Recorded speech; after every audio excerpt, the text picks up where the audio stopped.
Sveiki, sveicinu visus, Matevs Okuņš šeit.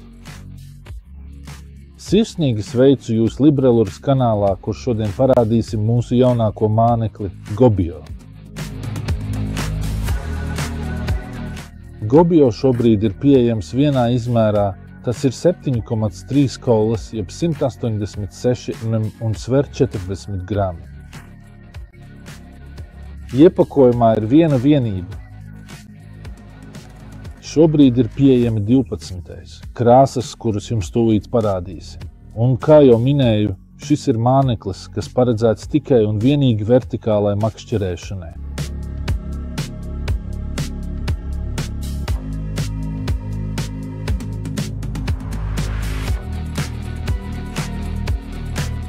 Personīgi es izmantoju divus pamata apbruņojuma veidus mūsu mānekļiem. Galvas mailītēm. Es aprīkoju ar volframa galviņu.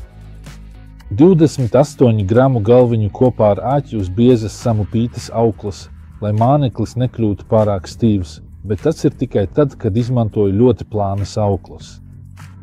Kad laika apstākļi ir slikti, ir sarežģīti laika apstākļi, lieli viļņi, stiprs vējš, tad cenšos padarīt komplektu vieglāku, makšķerējot ar ļoti plānu auklu, un man izdodas samazināt svaru līdz pat 28 gramiem. Un es varu efektīvi pasniegt mānekli. Nākamā iespēja ir tā sauktā zivs galviņa. Mūsu tirgū ir ļoti daudz ražotāju, kas piedāvā galviņas vertikālajai metodē. Šeit konkrēti ir galviņa no ukles. Mēs tikai nedaudz nogriežam mūsu galviņas galvu, pielāgojot to korpusam, un pēc tam apbruņojam tā, ka āķi iedur blakus muguras spurai. Āķītis izmērā 1,0. Kad makšķerēja ļoti tuvu. Dibens zivis ir kaprīzes, tās maigi knibina ēsmu, uzsit ēsmu, tā tad nav pārāk agresīvas, lai uzbruktu visai ēsmai. Tad es pārlieku mūsu apbruņojumu no apakšas. Tad es uzlieku galviņu, kurai ir iespēja piestiprināt āķi. No apakšas tūlīt jums parādīsim, kā izveidot šādu komplektu, kā visu to uzmontēt tā, lai viss savstarpēji saskanētu personīgi. Galviņu izmantoju tad, kad blakus lūgtaila, mūsu nākamais modelis, kuru jums parādīsim nākamajā sērijā, nav īpaši efektīvs, ir maz redzams ūdenī. Šeit, kā redzat, galviņai ir plakana konstrukcija, no apakšas tā dod ļoti lielu ēnu. Kā zināt, zivis lieliski redz uz augšu uz fona. Šī ēna uz debesu fona tiešām ir ļoti liela un provocē zivis uzbrukumā. Tagad ir ideāls brīdis galviņas izmantošanai, jo jau ir novembra beigas un, kā zināt, zivis stāv ļoti dziļi, tās nav ieinteresētas celties augšā pie mūsu mānekļiem vai dzītos. Šeit, lielos dziļumos, es izmantoju galviņu violeti zilā krāsā. Šo krāsu es speciāli izstrādāju tieši makšķerēšanai lielos dziļumos. Tā ir kosmosa krāsa. No apakšas tā ir violeta, tā ir zils, spīdīgs korpus un papildinājumi melnu spurveidā. Es nezinu, vai jūs zināt, dziļumā virs 8 metriem. Violeta ir visredzamākā krāsa. Es arī iesaku apskatīt šo krāsu, neizvairieties no tumšām krāsām lielā dziļumā. Gobio. Šis ir māneklis, ko mēs testējam jau gandrīz 2 gadus. Sākumā bija daudz trūkumu, piemēram, 2 plānas spuras, kas ļoti skaisti kustējās, bet arī neatgriezās savā sākotnējā pozīcijā. Tāpēc bija vairāk mīnusu nekā plusu. Mums jau izdevās pielāgot spuru biezumu, sildīšanas biezumu. Māneklis tika padarīts vieglāks. Tas tika arī pazemināts, jo šeit korpusā bija nedaudz par augstu sānu spuras un aste. Kā redzat, šeit tas ir ļoti sašaurināts, ļoti smalks, lai strādātu pat ar vismazāko, vismaigāko spicītes kustību. Spuras ļoti skaisti kustas. Augšā lejā, kā redzat, un ja nedaudz pakustinām, tās visu laiku vibrē, tāpēc runājot par mānekļu darbību, jo mazāk mēs darām ar kātu, jo labāk. Jo īpaši, ja makšķerējam upēs, tur ar spicīti jāspēlē pēc iespējas mazāk, nevajag graustīt mānekli. Pat ja zivs ir ļoti tuvu māneklim, mēs to nevelkam ātri prom, bet veicam vieglu pacelšanu. Ar kātu, lai paceltu šo zivi, lai tā paspētu tikai ieskrieties un uzbrukt. Nevelkam ātri prom, jo tas nav sacīkstes. Domāju, ka jums būs daudz vairāk kopju, ja jūs ar to nevilksiet pārāk ātri prom. Es personīgi galvasiķi ķeru, nezinu, vai jau iepriekš teicu, ļoti tuvu pašai grunts līnijai, tā, ka dažreiz tas vispār pazūd no devēja un es to neredzu.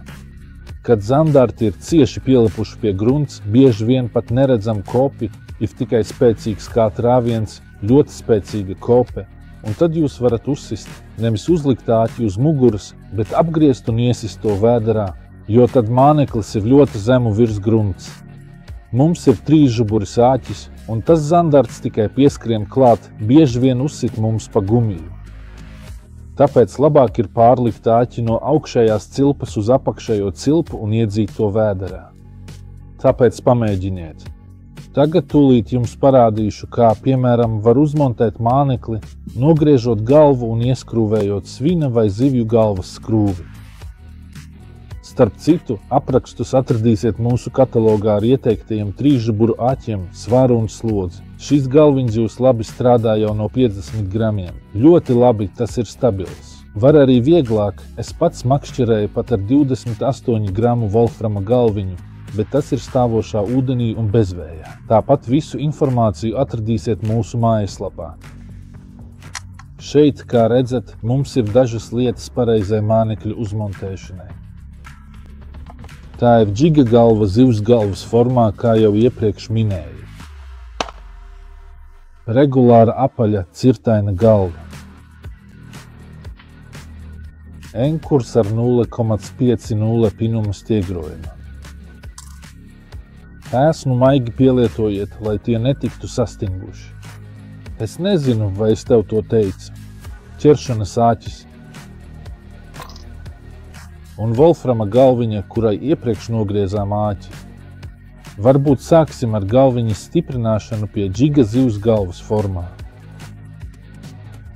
Nogriežam šādu dabisko ēsmu. Pielāgojam galviņu tā, lai tā skaisti iederētos. Mēs to atzīmējam ar pirkstu un nogriežam vērša galvu. Tad mēs pielietojam, mēs vērtjam. Tev tas jāuztur vienmērīgi, lai mēs varētu sadzīvot. Pak, un mums ir tāda ciftaina galva. Nākamais solis ir savienojošo gredzenu piestiprināšana pie enkura kopā ar grozāmo elementu. Ņemam savienojošo gredzenu.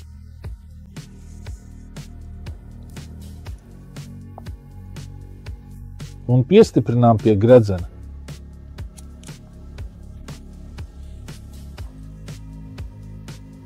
Dubulto grozāmo elementu. Un piestiprinām pie gredzena. Dubulto grozāmo elementu.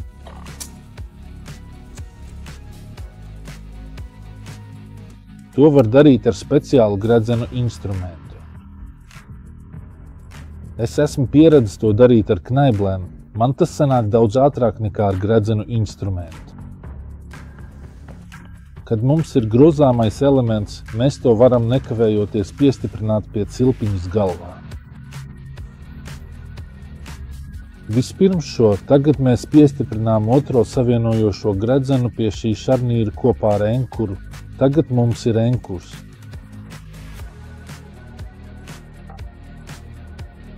Mēs to piestiprinām pie savas ēsmas. Lejup. Grozāmais gredzens.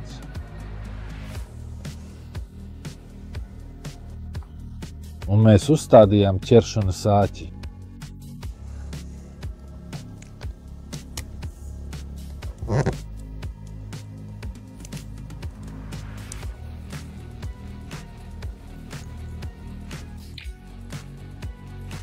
un tā mums tas ir. Aprīkojums ir gatavs. Šis ir ļoti drošs aprīkojums, jo reti, kad grozāmais elements saplīst. Arī auklas bieži var tikt noberstas vai pārkostas ar līdekas zobiem. Tātad, ja mēs takelāžu veicam īsu brīdi, ir jauki to darīt ar dubultu vai trīskāršu pagriezienu. Un mēs izmērām attēlu. Mēs to iespiežam, es to daru arī šādi, es to sagriežu. Spura.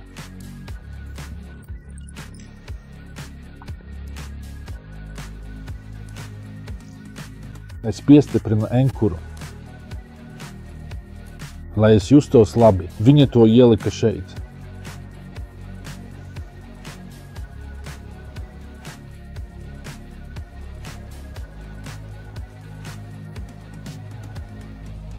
Un mums ir uzmontēts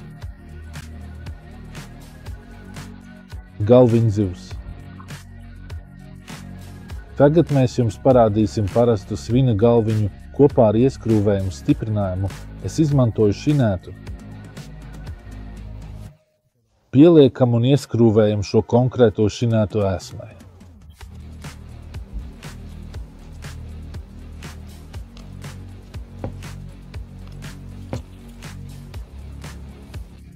Šādā veidā, kur mums ir stiprinājums pie karabīnes, bet apakšā stiprinājums mūsu takelāžai. Ja mēs vēlamies to izmantot makšķerējot seklumā, kur zivis atrodas ļoti tuvu dibenam, kur ir tikai viegli pieskārieni, maigi sitieni, tad mēs stiprinām aķīti pie vēdera. Komplektu es jau iepriekš sagatavoju, lai vēlreiz nerādītu to pašu. Tātad mums ir, kā jau iepriekš rādīju, savienojošais gredzens, griezulis, savienojošais gredzens un āķis. Šeit mums ir viens griezulis, jo vēlos to piestiprināt tieši vēdera vidū ar mazāku āķīti. Tagad mums ir tā āķīša kopā ar tapām. Varam izmantot arī parastos āķis, iedurot vienu. Ak, un te mums ir bruņots vērša galva. Kad zivis aizpeld prom un uzķer ēsmu no apakšas vai arī, kad makšķerējam seklā ūdenī āķu efektivitātē, uzstādot trīskāršo māneklu uz vēdera, bieži vien ir liela atšķirība.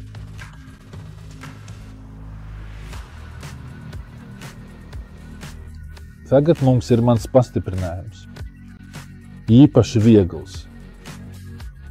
Ar knaiblēm nogriežu āķi parastai džiga galvai Wolframa. Nogriežu āķi, nedaudz atloku tapu, lai gumija mums nenoslīdētu un iespiežu to ēsmas iekšpusē.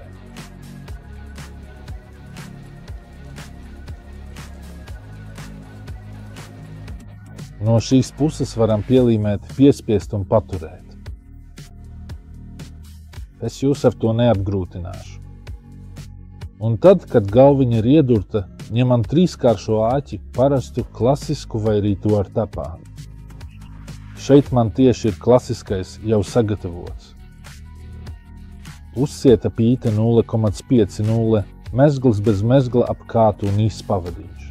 Šo pavadiņu var regulēt, aptinot ap pīto auklu, pievienojot vai noņemot vijums, tādējādi pielāgojot trīskāršā āķa attēlu.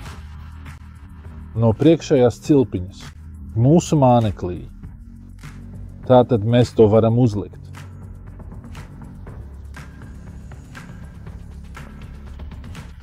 Uzlikt un iedurt. Trīskāršo āķi. Makšķerējot labāk ir atvirzīt šo trīskāršo āķi, jo, ja mums ir tikai divi dzelkšņi, viens no tiem nav aktīvs, jo tas ir māneklī. Tāpēc es to šeit ieduru šādā brīvā veidā. Šeit, aizķirot mūsu karabīnu cilpiņā, nevajadzētu būt nekādām problēmām ar ieāķiešanu. Man bija dažas reizes, kad cilpiņi noslīdēja, bet tad tāpat viss karājās uz karabīnas, tāpēc viss ir kārtībā. Labi, Wolframa galviņa 28 grami, plāna aukla un mēs varam smalki tā sauktajā. floata stilā, viegli apstrādāti, piemēram. Dibenā, jo volframs nedeformējas tāpat kā svins. Un tad šie plēcēji ir daudz vairāk ieinteresēti piepeldēt klāt, paskatīties, kas notiek, un uzbrukt. Ēsma jau ir uzmontēta, tagad paskatīsimies, kā tā darbojas ūdenī.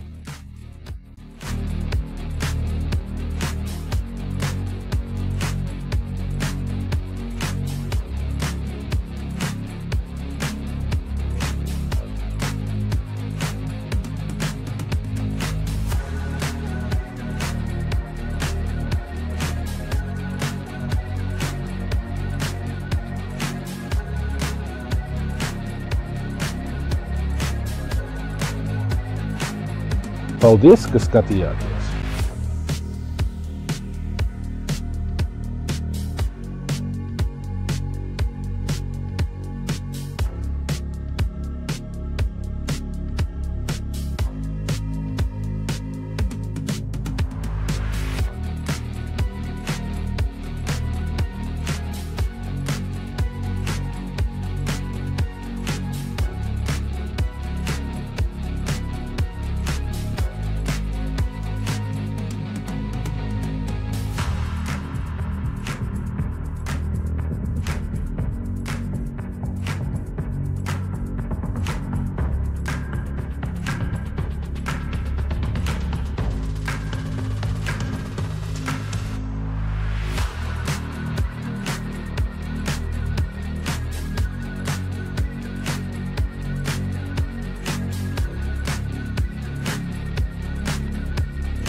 Paldies jums, ka noskatījāties šodienas materiālu. Nākamajā sērijā pastāstīšu jums dažus vārdus par nākamo Sterling Vertical Pelagita modeli. Tas ir sluktaila ne tikai vertikālai kopei, bet arī makšķerēšanai ar laivu, metot no rokas. Tāpēc aicinu jūs skatīties.